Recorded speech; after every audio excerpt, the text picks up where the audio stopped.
고요하고 거의 알아챌 수 없는 순간이 있습니다. 우리의 영혼이 수년, 어쩌면 평생 동안 외면해왔던 진실에 마침내 눈을 뜨는 순간 말입니다. 마치 희미한 불빛이 켜진 꿈의 복도에서 늘 존재를 느꼈지만 감히 만져볼 엄두를 내지 못했던 문을 발견하는 것과 같습니다. 오늘 이야기가 여러분의 마음에 울림을 준다면 조용히 구독과 좋아요를 눌러주세요.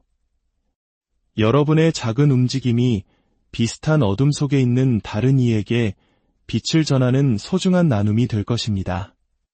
그 선한 마음이 여러분의 삶에 평온을 가져다 주기를 기원합니다.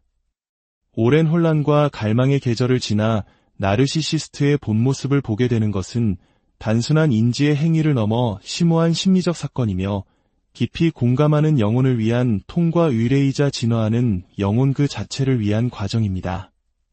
바로 이 빛과 그림자의 교차점에서 공감인의 개성화를 향한 여정은 가장 격동적이고 변화무쌍한 국면으로 접어듭니다. 이 만남의 구조에 대해 잠시 생각해 보겠습니다. 이 관계는 단순히 눈에 보이는 행동과 말이라는 돌로만 지어진 것이 아니라 무의식이라는 비밀스러운 모르타르로 만들어졌기 때문입니다. 천성적으로 깊이 공감하는 사람은 고양된 감수성을 가지고 삶을 살아갑니다. 타인의 상처를 깊이 느끼고 자신의 것이 아닌 짐을 짊어지며 종종 무의식적으로 자신이 겪었던 고통의 구원을 추구하는 능력을 지니고 있습니다. 어떤 의미에서 그들은 상처 입은 치유자라는 원형의 계승자이며 그들의 연민은 축복인 동시에 십자가이기도 합니다. 이러한 모습은 어쩌면 우리 문화 속 깊은 정의의 개념과도 맞닿아 있는 듯 보입니다. 너무 깊이 연결되어 때로는 경계가 흐려지고 타인의 짐을 자신의 것처럼 짊어지게 되는 바로 그 모습 말입니다. 반면에 나르시시스트는 과대함의 가면을 쓰고 있습니다. 그것은 심오한 공허함, 너무나 깊은 상처를 감추기 위해 고안된 깨지기 쉬운 구조물입니다. 그 상처가 너무 깊어 그들이 할 수 있는 유일한 방책은 자기 자신이 왕이자 포로가 되는 거울과 환상의 궁전을 짓는 것뿐입니다. 그렇다면 이 두 영혼을 함께 묶는 것은 무엇일까요? 단순한 불운, 비극적인 운명의 장난일까요? 아니면 겉으로 보이는 무작위성 아래에 더 깊은 안무, 즉 무의식의 무대 위에서 펼쳐지는 원형들의 춤이 있는 것일까요? 수많은 상담과 분석을 통해 저는 이 드라마의 무수한 변주를 보아왔습니다. 민감하고 마음이 열린 사람이 자신의 자아의 연장선으로서만 사랑할 수 있는 사람에게 불가항력적으로 끌리는 경우입니다. 친밀함과 치유를 갈망하는 공감인은 찬사와 인정에 대한 갈증이 끝이 없는 나르시시스트에게 끌립니다. 그 결과는 동반자 관계가 아닌 충돌이며 신성한 상처의 재현입니다. 고통에 가려져 있지만 그 목적은 다름 아닌 영혼의 각성인 신화적 만남입니다. 처음에 공감인은 나르시시스트를 있는 그대로 보지 못합니다. 대신 그들은 투사된 이미지, 처음에는 너무나 빛나고 잠재력과 깊이로 가득 차 보여 마음을 온전히 내어주게 만드는 인물을 봅니다. 이것은 순진함이 아니라 원형적 상상력의 작용입니다. 공감인은 나르시시스트에게서 온전함에 대한 자신의 갈망의 반영을 봅니다. 그들은 카리스마를 본질로, 강렬함을 친밀함으로, 약속을 현실로 착각합니다. 마치 안전과 소속감을 약속하며 손짓하는 아름다운 궁전을 보고 들어갔지만 막상 안을 보니 방들은 텅 비어 있고 거울은 금이 가 있으며 벽에서는 부재의 냉기가 울려 퍼지는 것과 같습니다. 그러나 이 환상에 대한 책임이 나르시시스트에게만 있는 것은 아닙니다. 두 사람 사이의 무의식적인 결탁은 비밀스러운 언약이며 서로의 상처라는 보이지 않는 손에 의해 쓰인 각본입니다. 종종 조건부 사랑이나 정서적 방임과 같은 어린 시절의 경험에 의해 형성된 공감인은 만약 자신이 충분히 사랑하고 치유하고 이해한다면 마침내 어린 시절부터 갈망해온 인정과 수용을 받을 수 있을 것이라는 오래된 희망에 이끌립니다. 내면의 공허함을 견딜 수 없는 나르시시스트는 자신의 과대함을 비춰주고 끝없는 찬사를 보내며 자신의 고통을 흡수해줄 파트너를 찾습니다. 각자는 상대방의 비밀스러운 질문에 대한 답입니다. 그러나 어느 쪽도 상대방이 무의식적으로 추구하는 구원을 가져다 줄 수는 없습니다. 그리하여 희망과 실망, 이상화와 평가절하, 가까움과 버림받음의 나선형 순환이 시작됩니다. 공감이는 나르시시스트의 및 빠진 독 같은 욕구를 채우기 위해 주고 또 주지만 결국 자신이 고갈되고 혼란스러우며 홀로 남겨졌음을 발견할 뿐입니다. 진정한 친밀함의 위협을 느낀 나르시시스트는 움츠러들거나 물러서거나 폭발하여 공감인의 사랑이 결코 자신에게 닿을 수 없도록 만듭니다.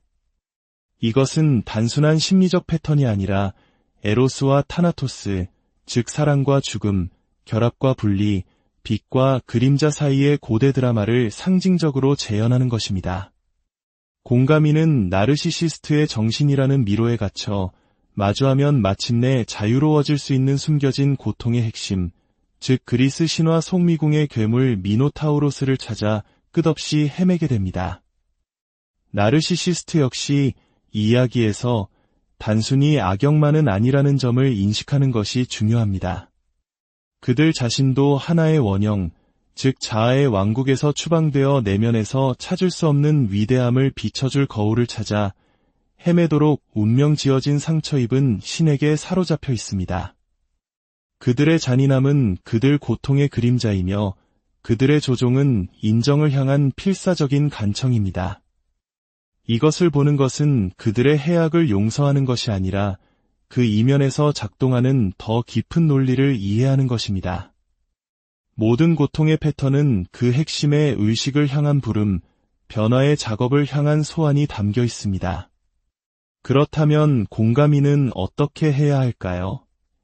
이 꿈에서 영혼이 깨어나려면 무엇이 필요할까요? 나르시시스트를 구원자나 적수가 아니라 자기 자신의 무의식적 재료를 비추는 거울로 보기 위해서는 무엇을 해야 할까요? 그 답은 간단하지도 고통스럽지도 않습니다. 진정으로 본다는 것은 환상의 상실, 신뢰의 배신, 결코 보답받을 수 없었던 사랑을 좇으며 보낸 세월에 대해 슬퍼하는 것을 의미합니다. 그러나 이 슬픔 속에는 숨겨진 선물이 있습니다. 바로 상처 그 자체가 온전함으로 가는 문이라는 새벽 같은 깨달음입니다. 바로 이 가슴 아픈 시련의 도가니 속에서 공감이는 자신의 영혼을 되찾는 작업, 즉 투사에서 현존으로, 얽힘에서 개성화로의 여정을 시작합니다. 이 각성에 저항하는 무의식의 힘을 과소평가해서는 안 됩니다. 상실과 변화를 두려워하는 자아는 자신의 서사와 방어기제에 집착합니다. 미지의 자아라는 풍경을 감수하느니 차라리 익숙한 갈망의 고통 속에 머물기를 원합니다. 이러한 저항은 종종 안개나 미로처럼 나타나 꿈꾸는 이가 혼란스럽고 방향을 잃은 채 출구를 찾지 못하고 헤매는 장소로 묘사됩니다. 그러나 미로의 존재 자체가 희망의 상징입니다. 그것은 영혼이 변화를 맞이할 준비가 되었음을, 미노타우로스를 마주하고 그 중심에 놓인 보물을 차지할 때가 왔음을 알리는 고대의 신호입니다. 이러한 각성은 때로는 갑작스러운 위기, 배신, 파열, 너무나 노골적인 잔인함의 행위로 인해 환상이 순식간에 산산조각 나면서 촉발되기도 합니다. 또 다른 때에는 미묘한 깨달음들이 서서히 쌓여 부정이라는 건물을 조금씩 갈가내다가 마침내 진실이 드러나는 느린 새벽처럼 찾아오기도 합니다. 어떻게 펼쳐지든 그 순간은 항상 심오한 양가 감정으로 특징지어집니다. 안도감과 공포, 분노와 연민, 자유와 슬픔이 뒤섞입니다. 이 새로운 인식의 문턱에 선 공감이는 낡은 이야기에 매달릴 것인지 아니면 미지의 세계로 발을 내디딜 것인지 결정해야 합니다. 이 발걸음에 필요한 용기를 얕보지 마십시오. 나르시시스트의 본 모습을 본다는 것은 어떤 의미에서 자기 자신을 보는 것이며 자신의 고통에 자신이 어떻게 연루되었는지를 인정하고 자신의 필요와 두려움의 그림자를 마주하는 것입니다. 이것은 자책의 행위가 아니라 근본적인 정직함의 행위입니다.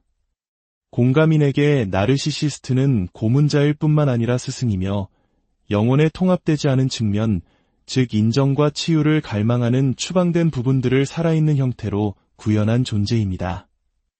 나르시시스트를 만나는 것은 그림자의 미스터리에 입문하는 것이며 마침내 우리가 타인에게서 거부하는 것이 종종 우리 자신 안에서 부인해온 것의 반영임을 보는 것입니다. 이 과정의 중심에는 특정한 역설이 있습니다. 우리가 진실에 더 격렬하게 저항할수록 진실은 우리를 더욱 집요하게 추격합니다. 무의식은 결국 잊힌 기억의 수동적인 저장소가 아니라 우리의 생각, 꿈, 관계 속에서 표현을 추구하는 능동적인 힘, 살아있는 지성이기 때문입니다. 그렇다면 진정으로 본다는 것은 무엇을 의미할까요? 그것은 환상이 죽도록 내버려 두는 것입니다. 잃어버린 꿈을 위해 울고 결코 존재하지 않았던 사랑을 애도하며 우리를 이곳으로 이끈 순수함을 기리는 것입니다. 하지만 동시에 우리가 피하려고 했던 바로 그 고통이 우리 변화의 촉매제가 되었음을 점차 커지는 경이감과 함께 인식하는 것이기도 합니다.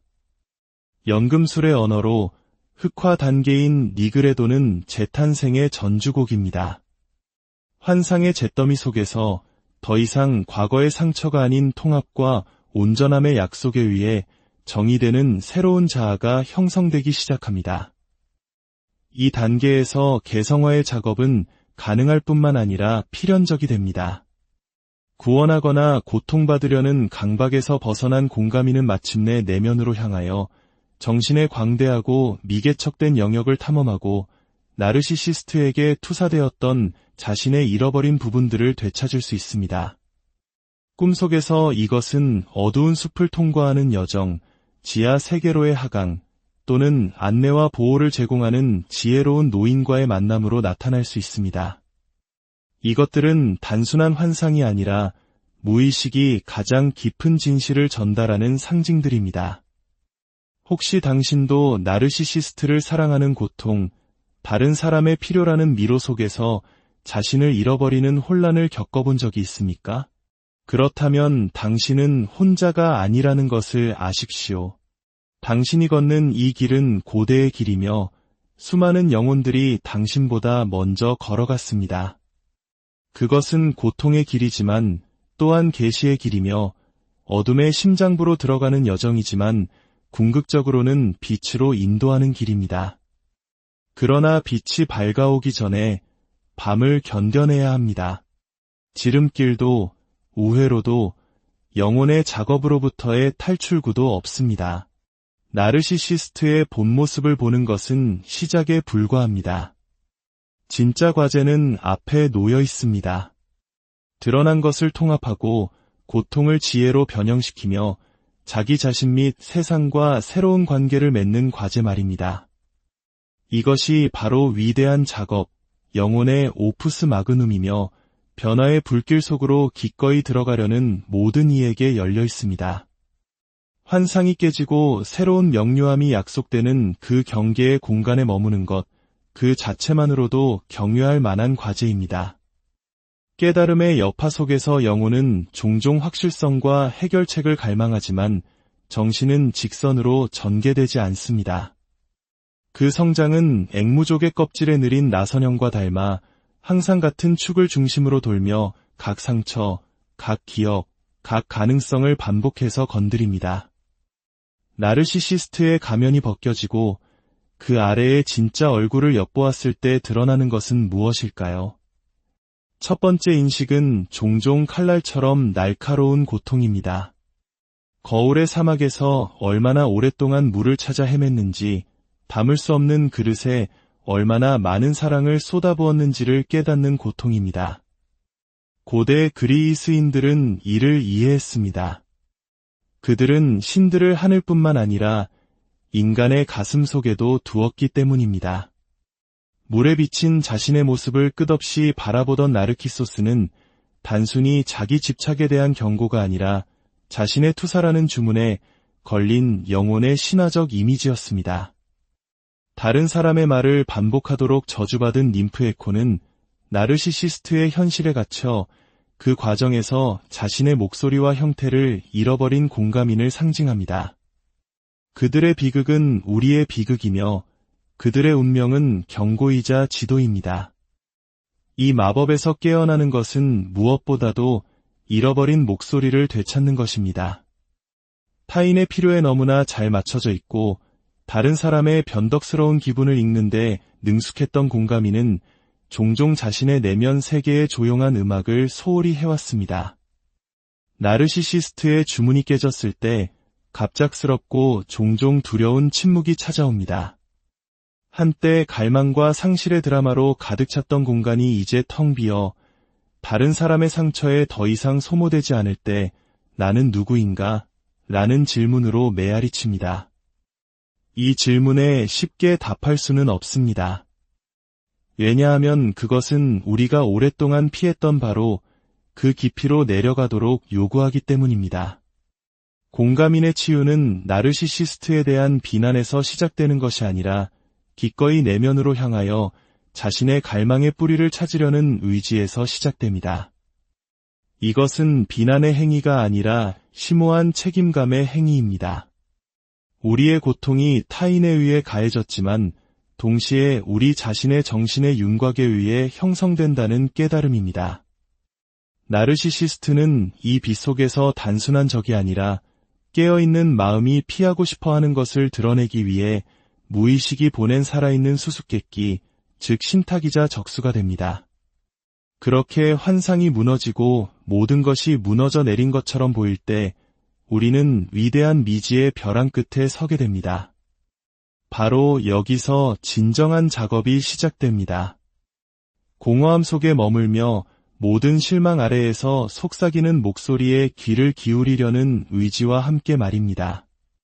꿈속에서 이것은 종종 광활하고 텅 빈 풍경, 검은 하늘 아래의 사막, 아무것도 비추지 않는 달 아래의 끝없는 바다로 표현됩니다. 이것들은 절망의 이미지가 아니라 입문이 이미지입니다.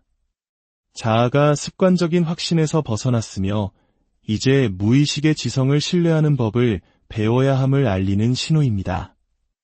나르시시스트는 그들의 매력을 박탈당하고 지하 세계로의 안내자가 됩니다. 환상을 박탈당한 공감이는 마침내 모든 사람이 언젠가 해야 할 여정, 즉 내면으로의 여정을 떠나야 하는 순례자가 됩니다. 그리고 모든 진정한 순례와 마찬가지로 그 길은 위험과 약속으로 가득 차 있습니다. 가장 깊은 역설을 마주하는 곳이 바로 여기입니다. 공감인을 나르시시스트에게 끌리게 했던 바로 그 자질들, 즉 사랑과 조율, 고통에 대한 그들의 능력은 결점이 아니라 표현을 추구하는 자아의 씨앗입니다. 문제는 결코 감정에 있었던 것이 아니라 그 방향에 있었습니다. 내면 세계를 외부에 채워지지 않는 굶주림에 희생시킨 것에 있었습니다. 따라서 과제는 마음을 굳게 하거나 연민을 끄는 것이 아니라 그것을 올바른 근원으로 되돌리는 것입니다. 고대 연금술사들이 알았듯이 가장 위대한 황금은 가장 어두운 흙에서 발견됩니다. 생명의 물은 그릇이 깨지고 다시 만들어질 때만 흐릅니다. 이러한 내면으로의 전환은 한순간에 일어나지 않습니다. 그것은 인내의 행위이며 하루하루 상처 하나하나를 넘어 충실하게 자신에게로 돌아가는 행위입니다. 꿈속에서 나르시시스트는 적이 아니라 상처 입은 아이, 길 잃은 동물, 또는 어둠 속에서 등불을 든 수수께끼 같은 인물로 다시 나타날 수 있습니다. 이제 상징에 눈을 뜬 공감이는 두려움이 아닌 호기심으로 이미지들을 맞이하며 물을 수 있습니다. 내 안에 무엇이 보여지기를 원하는가? 무엇을 되찾아야 하는가? 바로 여기서 심리학적 여정 중 가장 신비로운 개성화가 제자리를 찾습니다. 개성화는 세상과 고립된 자아를 창조하는 것이 아니라 자신의 깊이 전체, 즉 그림자와 빛, 상처와 선물, 갈망과 성취 모두에 조율된 자아를 펼치는 것이기 때문입니다. 내면으로 향하면서 구조와 융합에 대한 낡은 꿈은 녹아내리기 시작합니다. 다른 사람의 이야기 속에서 자신을 잃는 데 익숙했던 공감이는 자신의 집안에 새로운 방들을 발견합니다. 고독의 방, 놀이의 방, 인정의 필요에 의해 더럽혀지지 않은 힘의 방입니다. 처음에는 외롭고 심지어 두렵게 느껴질 수도 있습니다. 하지만 그 침묵을 견딜 수 있다면 기적 같은 일이 일어납니다. 잃어버린 아이가 돌아오고 침묵했던 목소리가 말하기 시작합니다. 신화 속에서 모든 하강은 끝이 아닙니다. 귀환, 재탄생, 어둠 속에서 얻어낸 선물을 차지하는 과정이 있습니다. 이것이 바로 깨어남의 여파 속에서 세상이 단순히 이전의 모습으로 돌아가지 않는 이유입니다. 본 사람은 보지 않은 상태로 돌아갈 수 없습니다. 슬퍼하고 분노하며 한동안 공허함의 아픔을 느낄지 모르지만 점차적으로 거의 알아챌 수 없게 그들의 삶의 축은 다른 사람의 필요를 맴도는 강박적인 궤도에서 자신의 중심과 더 깊이 정렬되는 쪽으로 이동합니다. 통합은 완벽함이 아니라 온전함입니다. 그것은 고통의 근절이나 갈망의 침묵을 요구하지 않고 어둠과 빛, 상처와 지혜 등 모든 것을 수용하는 것을 요구합니다. 한때 파괴자로 보였던 나르시시스트는 이제 메신저로 인식됩니다. 갈망 속에서 길을 잃었던 공감이는 현존 속에서 자신을 발견합니다. 한때 무의미해 보였던 고통은 이해, 연민, 그리고 어떤 외부의 인정도 건드릴 수 없는 조용한 기쁨으로 변모합니다. 만약 당신이 이 여정에 있다면 마침내 가면 뒤의 얼굴을 보고 자신의 환상이 산산조각 나는 것을 느꼈다면 용기를 내십시오. 당신은 혼자가 아닙니다. 이 길은 고대의 길이며 신화의 숲과 꿈의 복도를 따라 구불구불 이어집니다. 당신이 내딛는 모든 발걸음은 먼저 간 사람들에 의해 존중받습니다. 과정을 신뢰하고 상징을 신뢰하고 당신 자신의 깊이에서 솟아나는 지혜를 신뢰하십시오. 나르시시스트는 당신의 이야기에서 자신의 역할을 다했습니다. 이제 과제는 당신 자신의 이야기를 쓰는 것입니다. 그렇게 함으로써 당신은 신비롭고 무궁무진하며 신성한 자아가 가면과 거울 아래에서 항상 당신을 기다리고 있었으며 당신을 집으로 인도할 준비가 되어 있었음을 발견하게 될 것입니다. 이 여정의 끝에서 당신이 도달하는 것은 쓴맛이 아니라 슬픔과 가능성으로 떨리는 문턱입니다. 그리고 이 문턱에서 진정한 여정이 시작됩니다. 더 이상 그림자로부터 도망치지 않고 그것과 협력하며 자신의 깊이와 의식적인 관계 속에서 살아가는 여정입니다. 이제 서두르거나 고치려 하거나 심지어 이해하려고 애쓰기보다 의식과 무의식 사이의 조용한 대화 속에서 순간순간 떠오르는 것에 현존하십시오. 오래된 기억들, 어린 시절의 조각들, 반쯤 기억나는 꿈들이 떠오를 때 외면하지 마십시오. 잃어버린 이야기의 조각을 품고 온 깊은 곳의 사절로서 이미지들을 환영하십시오. 꿈이 당신의 동반자가 되게 하십시오. 잠자리에 들 때마다 당신의 영혼에게 안내를, 이미지를, 무의식으로부터의 메시지를 요청하십시오. 깨어났을 때 그것들을 적어두십시오. 시간이 지남에 따라 당신은 패턴과 상징, 반복되는 주제를 분별하기 시작할 것입니다. 자연 속을 걸으며 외부 풍경이 당신의 내면 풍경을 비추게 하십시오. 빛과 그림자의 패턴, 탄생과 소멸의 순환을 통한 생명의 느린 전개를 주목하십시오. 치유에 대해 알아야 할 모든 것은 살아있는 땅에 새겨져 있습니다. 인내, 회복력, 변화, 무엇보다도 변형의 느린 작업을 신뢰하십시오. 개성화는 성취해야 할 목표가 아니라 살아내야 할 과정이며 매일 새로운 통합과 의미의 기회를 가져다주는 평생의 전개입니다. 우리가 함께한 시간이 끝나갈 무렵, 저는 당신이 부드럽게 당신 자신의 미스터리 속으로 발을 들여놓기를 초대합니다. 당신이 누구인지에 대한 질문을 열어두고 살아있고 비옥하게 유지하십시오. 오래된 고통이 지혜로 부드러워지게 하고 오래된 갈망이 창의성으로 더 이상 집착하거나 구원하지 않고 축복하고 자유롭게 하는 사랑으로 변모하게 하십시오. 결국 당신 자신의 경험의 권위를 대체할 수 있는 간단한 길이나 교리, 지도는 없습니다. 만약 길을 잃었다면 이것을 기억하십시오. 미로는 감옥이 아니라 길입니다. 모든 전환, 모든 막다른 길, 미노타우로스와의 모든 만남은 중심을 향한 당신의 여정의 일부입니다. 그리고 중심에서 기다리는 것은 괴물이 아니라 언제나 당신의 타고난 권리였던 빛나고 깨지지 않은 온전함, 바로 당신 자신입니다. 어둠을 신뢰하십시오. 여정을 신뢰하십시오. 가장 깊은 밤에도 고요하고 거의 알아챌 수 없는 순간이 있습니다. 우리의 영혼이 수년, 어쩌면 평생 동안 외면해왔던 진실에 마침내 눈을 뜨는 순간 말입니다. 마치 희미한 불빛이 켜진 꿈의 복도에서 늘 존재를 느꼈지만 감히 만져볼 엄두를 내지 못했던 문을 발견하는 것과 같습니다. 오늘 이야기가 여러분의 마음에 울림을 준다면 조용히 구독과 좋아요를 눌러주세요. 여러분의 작은 움직임이 비슷한 어둠 속에 있는 다른 이에게 빛을 전하는 소중한 나눔이 될 것입니다. 그 선한 마음이 여러분의 삶에 평온을 가져다 주기를 기원합니다. 오랜 혼란과 갈망의 계절을 지나 나르시시스트의 본 모습을 보게 되는 것은 단순한 인지의 행위를 넘어 심오한 심리적 사건이며 깊이 공감하는 영혼을 위한 통과 의례이자 진화하는 영혼 그 자체를 위한 과정입니다. 바로 이 빛과 그림자의 교차점에서 공감인의 개성화를 향한 여정은 가장 격동적이고 변화무쌍한 국면으로 접어듭니다. 이 만남의 구조에 대해 잠시 생각해 보겠습니다.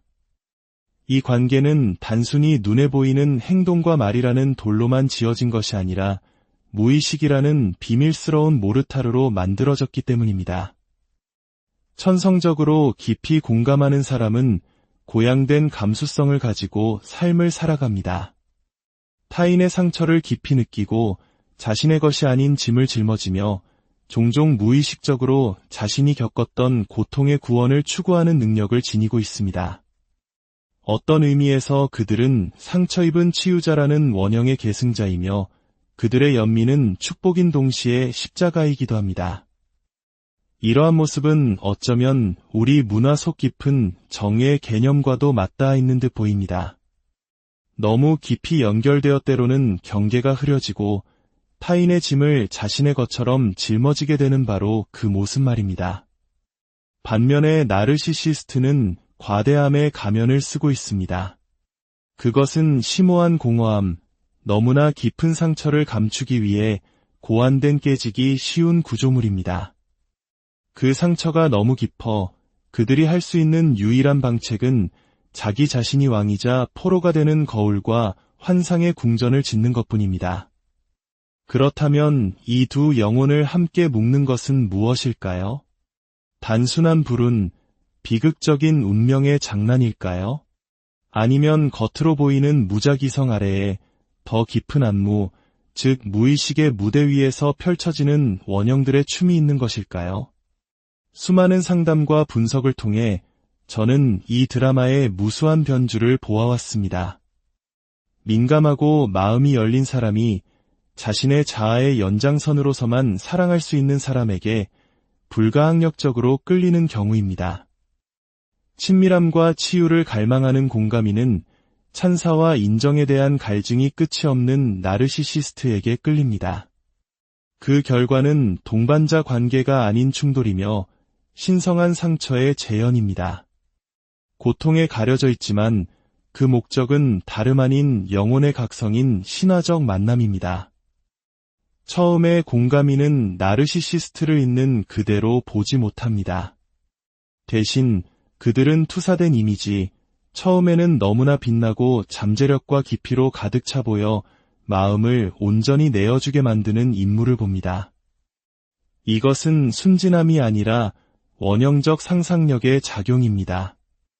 공가미는 나르시시스트에게서 온전함에 대한 자신의 갈망의 반영을 봅니다. 그들은 카리스마를 본질로, 강렬함을 친밀함으로, 약속을 현실로 착각합니다. 마치 안전과 소속감을 약속하며 손짓하는 아름다운 궁전을 보고 들어갔지만 막상 안을 보니 방들은 텅 비어 있고 거울은 금이 가 있으며 벽에서는 부재의 냉기가 울려 퍼지는 것과 같습니다. 그러나 이 환상에 대한 책임이 나르시시스트에게만 있는 것은 아닙니다. 두 사람 사이의 무의식적인 결탁은 비밀스러운 언약이며 서로의 상처라는 보이지 않는 손에 의해 쓰인 각본입니다. 종종 조건부 사랑이나 정서적 방임과 같은 어린 시절의 경험에 의해 형성된 공감이는 만약 자신이 충분히 사랑하고 치유하고 이해한다면 마침내 어린 시절부터 갈망해온 인정과 수용을 받을 수 있을 것이라는 오래된 희망에 이끌립니다. 내면의 공허함을 견딜 수 없는 나르시시스트는 자신의 과대함을 비춰주고 끝없는 찬사를 보내며 자신의 고통을 흡수해줄 파트너를 찾습니다.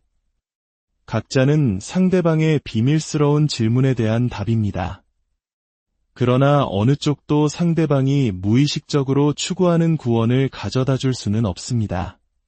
그리하여 희망과 실망, 이상화와 평가절하, 가까움과 버림받음의 나선형 순환이 시작됩니다. 공가미는 나르시시스트에 및 빠진 독같은 욕구를 채우기 위해 주고 또 주지만 결국 자신이 고갈되고 혼란스러우며 홀로 남겨졌음을 발견할 뿐입니다. 진정한 친밀함의 위협을 느낀 나르시시스트는 움츠러들거나 물러서거나 폭발하여 공가민의 사랑이 결코 자신에게 닿을 수 없도록 만듭니다. 이것은 단순한 심리적 패턴이 아니라 에로스와 타나토스, 즉 사랑과 죽음, 결합과 분리, 빛과 그림자 사이의 고대 드라마를 상징적으로 재현하는 것입니다. 공가미는 나르시시스트의 정신이라는 미로에 갇혀 마주하면 마침내 자유로워질 수 있는 숨겨진 고통의 핵심, 즉 그리스 신화 속미궁의 괴물 미노타우로스를 찾아 끝없이 헤매게 됩니다. 나르시시스트 역시 이 이야기에서 단순히 악역만은 아니라는 점을 인식하는 것이 중요합니다. 그들 자신도 하나의 원형, 즉 자아의 왕국에서 추방되어 내면에서 찾을 수 없는 위대함을 비춰줄 거울을 찾아 헤매도록 운명 지어진 상처 입은 신에게 사로잡혀 있습니다. 그들의 잔인함은 그들 고통의 그림자이며 그들의 조종은 인정을 향한 필사적인 간청입니다. 이것을 보는 것은 그들의 해악을 용서하는 것이 아니라 그 이면에서 작동하는 더 깊은 논리를 이해하는 것입니다. 모든 고통의 패턴은 그 핵심의 의식을 향한 부름, 변화의 작업을 향한 소환이 담겨 있습니다. 그렇다면 공가미는 어떻게 해야 할까요? 이 꿈에서 영혼이 깨어나려면 무엇이 필요할까요? 나르시시스트를 구원자나 적수가 아니라 자기 자신의 무의식적 재료를 비추는 거울로 보기 위해서는 무엇을 해야 할까요? 그 답은 간단하지도 고통스럽지도 않습니다.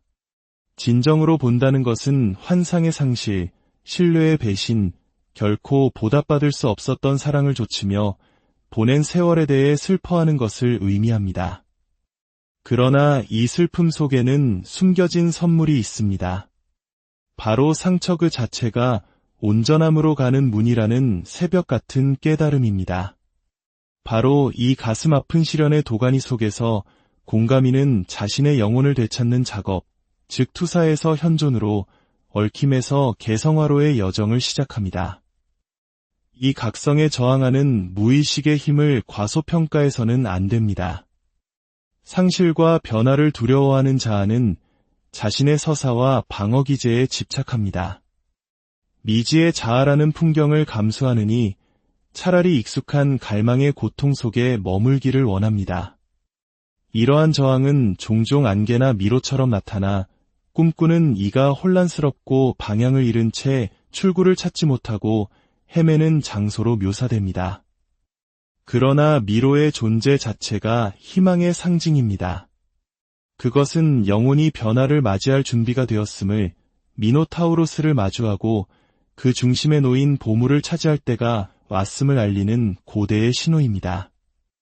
이러한 각성은 때로는 갑작스러운 위기, 배신, 파열, 너무나 노골적인 잔인함의 행위로 인해 환상이 순식간에 산산조각 나면서 촉발되기도 합니다.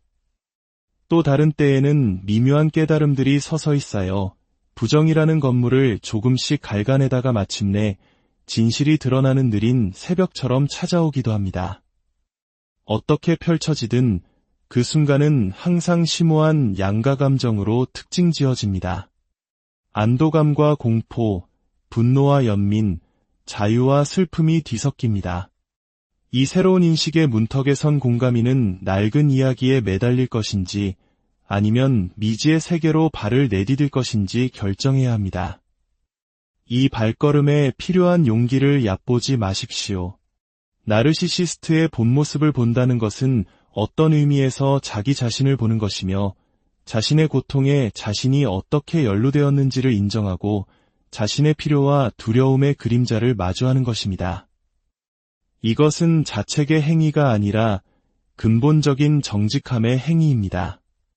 공감인에게 나르시시스트는 고문자일 뿐만 아니라 스승이며 영혼에 통합되지 않은 측면, 즉 인정과 치유를 갈망하는 추방된 부분들을 살아있는 형태로 구현한 존재입니다.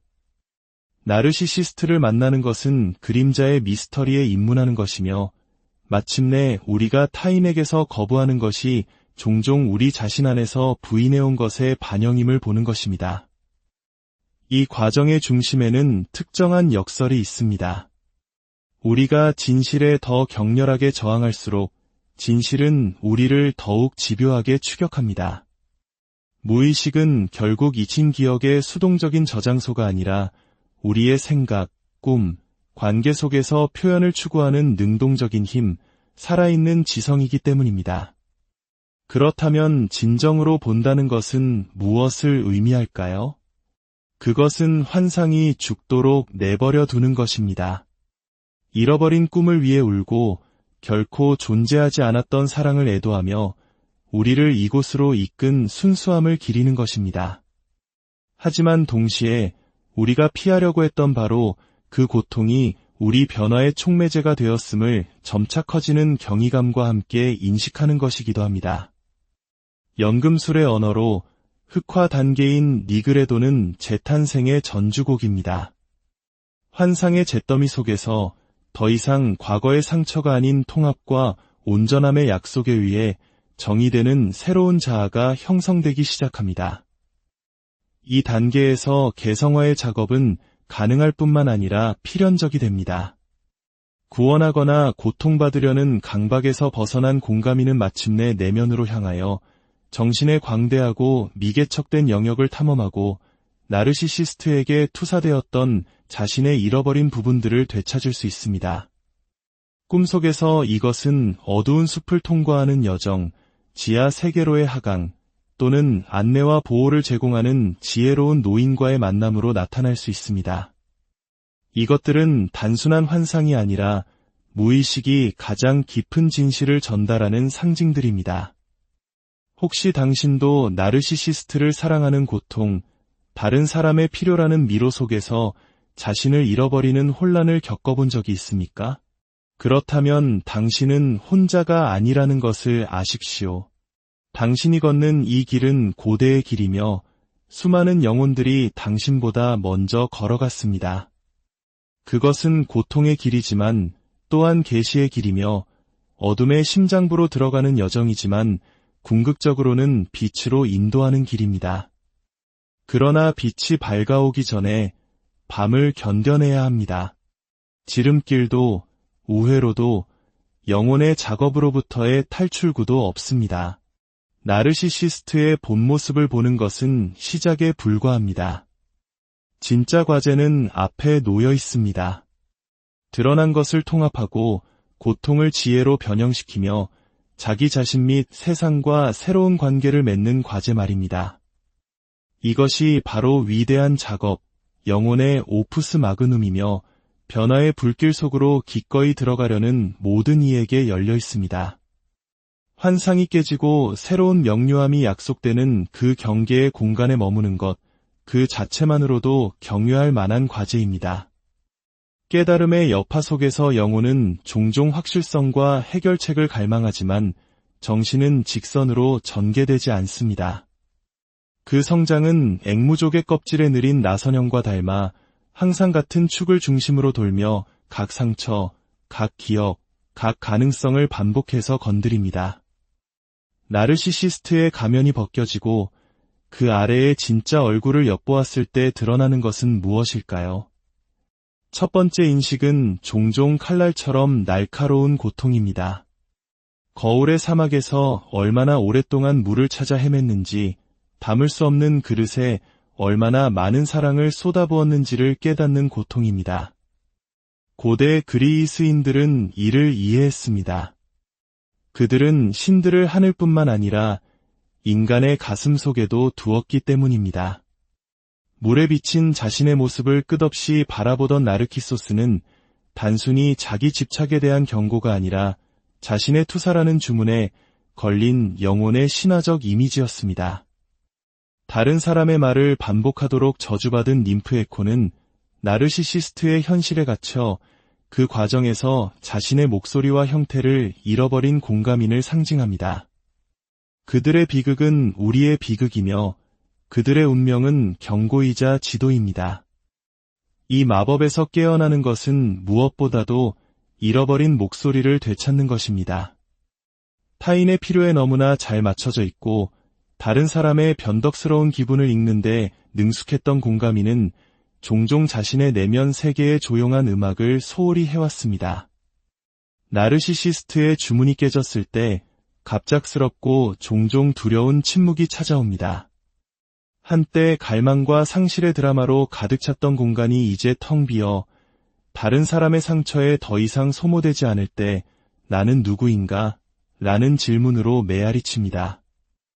이 질문에 쉽게 답할 수는 없습니다.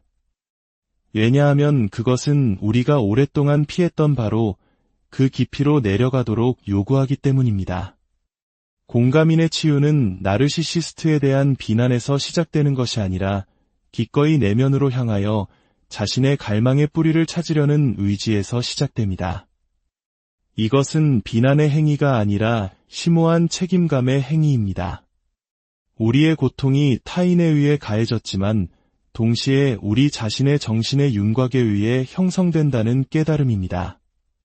나르시시스트는 이 빛 속에서 단순한 적이 아니라 깨어있는 마음이 피하고 싶어하는 것을 드러내기 위해 무의식이 보낸 살아있는 수수께끼, 즉 신탁이자 적수가 됩니다. 그렇게 환상이 무너지고 모든 것이 무너져 내린 것처럼 보일 때 우리는 위대한 미지의 벼랑 끝에 서게 됩니다. 바로 여기서 진정한 작업이 시작됩니다. 공허함 속에 머물며 모든 실망 아래에서 속삭이는 목소리에 귀를 기울이려는 의지와 함께 말입니다. 꿈속에서 이것은 종종 광활하고 텅 빈 풍경, 검은 하늘 아래의 사막, 아무것도 비추지 않는 달 아래의 끝없는 바다로 표현됩니다. 이것들은 절망의 이미지가 아니라 입문이 이미지입니다. 자아가 습관적인 확신에서 벗어났으며 이제 무의식의 지성을 신뢰하는 법을 배워야 함을 알리는 신호입니다. 나르시시스트는 그들의 매력을 박탈당하고 지하 세계로의 안내자가 됩니다.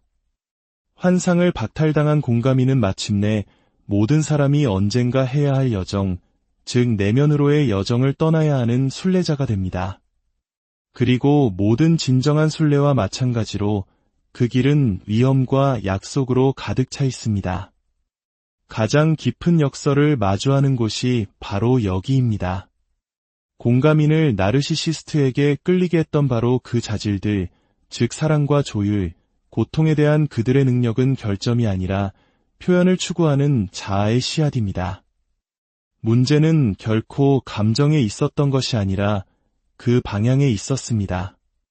내면 세계를 외부에 채워지지 않는 굶주림에 희생시킨 것에 있었습니다. 따라서 과제는 마음을 굳게 하거나 연민을 끄는 것이 아니라 그것을 올바른 근원으로 되돌리는 것입니다. 고대 연금술사들이 알았듯이 가장 위대한 황금은 가장 어두운 흙에서 발견됩니다. 생명의 물은 그릇이 깨지고 다시 만들어질 때만 흐릅니다. 이러한 내면으로의 전환은 한순간에 일어나지 않습니다. 그것은 인내의 행위이며 하루하루 상처 하나하나를 넘어 충실하게 자신에게로 돌아가는 행위입니다. 꿈속에서 나르시시스트는 적이 아니라 상처 입은 아이, 길 잃은 동물, 또는 어둠 속에서 등불을 든 수수께끼 같은 인물로 다시 나타날 수 있습니다. 이제 상징에 눈을 뜬 공감이는 두려움이 아닌 호기심으로 이미지들을 맞이하며 물을 수 있습니다. 내 안에 무엇이 보여지기를 원하는가? 무엇을 되찾아야 하는가? 바로 여기서 심리학적 여정 중 가장 신비로운 개성화가 제자리를 찾습니다. 개성화는 세상과 고립된 자아를 창조하는 것이 아니라 자신의 깊이 전체, 즉 그림자와 빛, 상처와 선물, 갈망과 성취 모두에 조율된 자아를 펼치는 것이기 때문입니다. 내면으로 향하면서 구조와 융합에 대한 낡은 꿈은 녹아내리기 시작합니다. 다른 사람의 이야기 속에서 자신을 잃는 데 익숙했던 공감이는 자신의 집안에 새로운 방들을 발견합니다. 고독의 방, 놀이의 방, 인정의 필요에 의해 더럽혀지지 않은 힘의 방입니다. 처음에는 외롭고 심지어 두렵게 느껴질 수도 있습니다.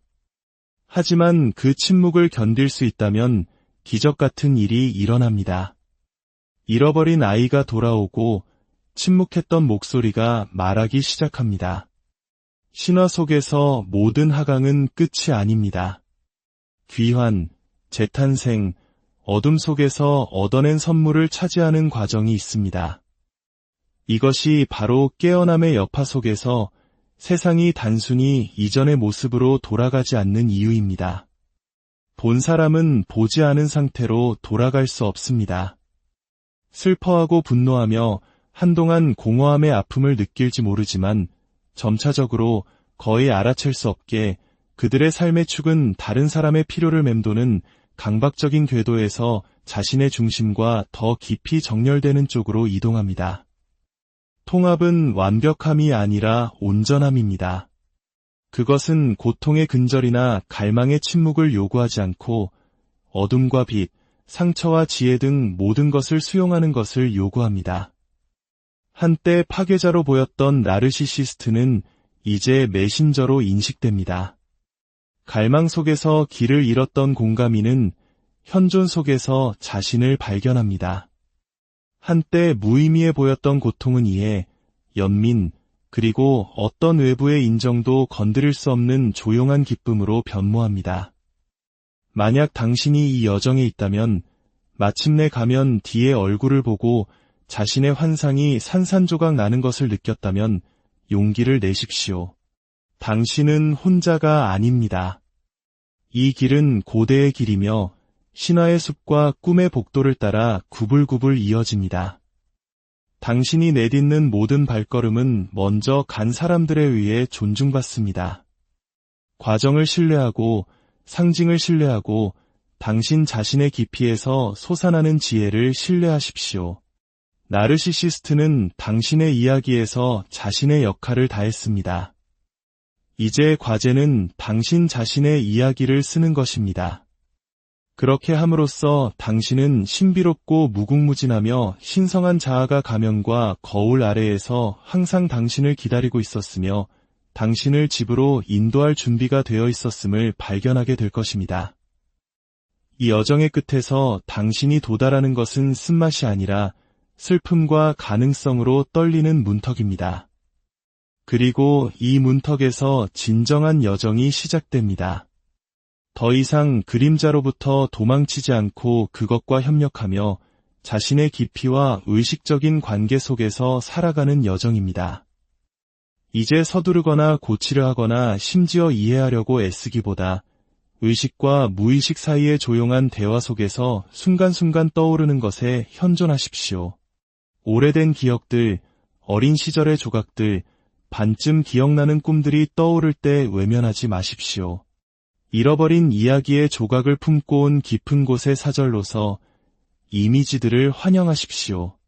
꿈이 당신의 동반자가 되게 하십시오. 잠자리에 들 때마다 당신의 영혼에게 안내를, 이미지를, 무의식으로부터의 메시지를 요청하십시오. 깨어났을 때 그것들을 적어두십시오. 시간이 지남에 따라 당신은 패턴과 상징, 반복되는 주제를 분별하기 시작할 것입니다. 자연 속을 걸으며 외부 풍경이 당신의 내면 풍경을 비추게 하십시오. 빛과 그림자의 패턴, 탄생과 소멸의 순환을 통한 생명의 느린 전개를 주목하십시오.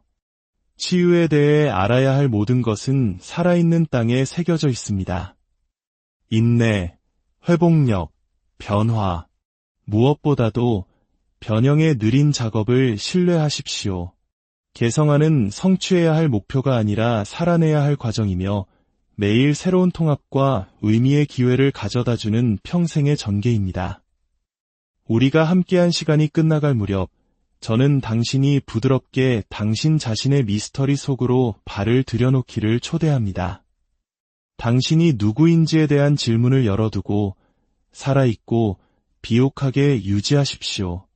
오래된 고통이 지혜로 부드러워지게 하고 오래된 갈망이 창의성으로 더 이상 집착하거나 구원하지 않고 축복하고 자유롭게 하는 사랑으로 변모하게 하십시오. 결국 당신 자신의 경험의 권위를 대체할 수 있는 간단한 길이나 교리, 지도는 없습니다. 만약 길을 잃었다면 이것을 기억하십시오. 미로는 감옥이 아니라 길입니다. 모든 전환, 모든 막다른 길, 미노타우로스와의 모든 만남은 중심을 향한 당신의 여정의 일부입니다. 그리고 중심에서 기다리는 것은 괴물이 아니라 언제나 당신의 타고난 권리였던 빛나고 깨지지 않은 온전함, 바로 당신 자신입니다. 어둠을 신뢰하십시오. 여정을 신뢰하십시오. 가장 깊은 밤에도 고요하고 거의 알아챌 수 없는 순간이 있습니다. 우리의 영혼이 수년, 어쩌면 평생 동안 외면해왔던 진실에 마침내 눈을 뜨는 순간 말입니다. 마치 희미한 불빛이 켜진 꿈의 복도에서 늘 존재를 느꼈지만 감히 만져볼 엄두를 내지 못했던 문을 발견하는 것과 같습니다. 오늘 이야기가 여러분의 마음에 울림을 준다면 조용히 구독과 좋아요를 눌러주세요. 여러분의 작은 움직임이 비슷한 어둠 속에 있는 다른 이에게 빛을 전하는 소중한 나눔이 될 것입니다. 그 선한 마음이 여러분의 삶에 평온을 가져다 주기를 기원합니다. 오랜 혼란과 갈망의 계절을 지나 나르시시스트의 본 모습을 보게 되는 것은 단순한 인지의 행위를 넘어 심오한 심리적 사건이며 깊이 공감하는 영혼을 위한 통과 의례이자 진화하는 영혼 그 자체를 위한 과정입니다. 바로 이 빛과 그림자의 교차점에서 공감인의 개성화를 향한 여정은 가장 격동적이고 변화무쌍한 국면으로 접어듭니다. 이 만남의 구조에 대해 잠시 생각해 보겠습니다. 이 관계는 단순히 눈에 보이는 행동과 말이라는 돌로만 지어진 것이 아니라 무의식이라는 비밀스러운 모르타르로 만들어졌기 때문입니다. 천성적으로 깊이 공감하는 사람은 고양된 감수성을 가지고 삶을 살아갑니다. 타인의 상처를 깊이 느끼고 자신의 것이 아닌 짐을 짊어지며 종종 무의식적으로 자신이 겪었던 고통의 구원을 추구하는 능력을 지니고 있습니다. 어떤 의미에서 그들은 상처 입은 치유자라는 원형의 계승자이며 그들의 연민은 축복인 동시에 십자가이기도 합니다. 이러한 모습은 어쩌면 우리 문화 속 깊은 정의의 개념과도 맞닿아 있는 듯 보입니다. 너무 깊이 연결되어 때로는 경계가 흐려지고 타인의 짐을 자신의 것처럼 짊어지게 되는 바로 그 모습 말입니다. 반면에 나르시시스트는 과대함의 가면을 쓰고 있습니다. 그것은 심오한 공허함, 너무나 깊은 상처를 감추기 위해 고안된 깨지기 쉬운 구조물입니다. 그 상처가 너무 깊어 그들이 할 수 있는 유일한 방책은 자기 자신이 왕이자 포로가 되는 거울과 환상의 궁전을 짓는 것뿐입니다. 그렇다면 이 두 영혼을 함께 묶는 것은 무엇일까요? 단순한 불운, 비극적인 운명의 장난일까요?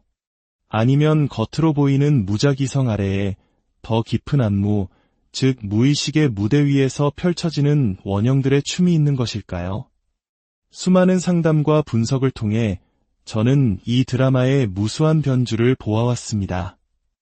민감하고 마음이 열린 사람이 자신의 자아의 연장선으로서만 사랑할 수 있는 사람에게 불가항력적으로 끌리는 경우입니다.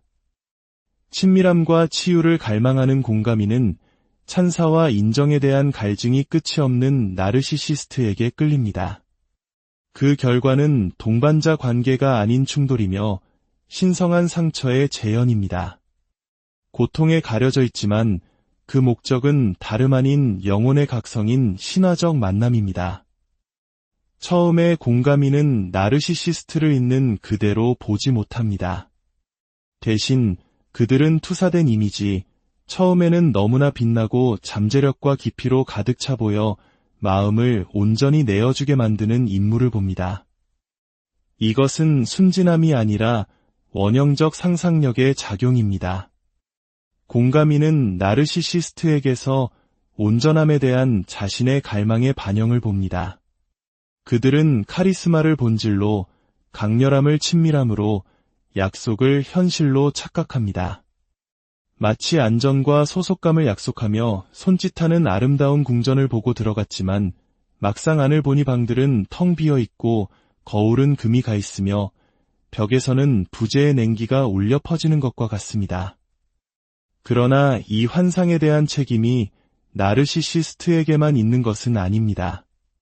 두 사람 사이의 무의식적인 결탁은 비밀스러운 언약이며 서로의 상처라는 보이지 않는 손에 의해 쓰인 각본입니다.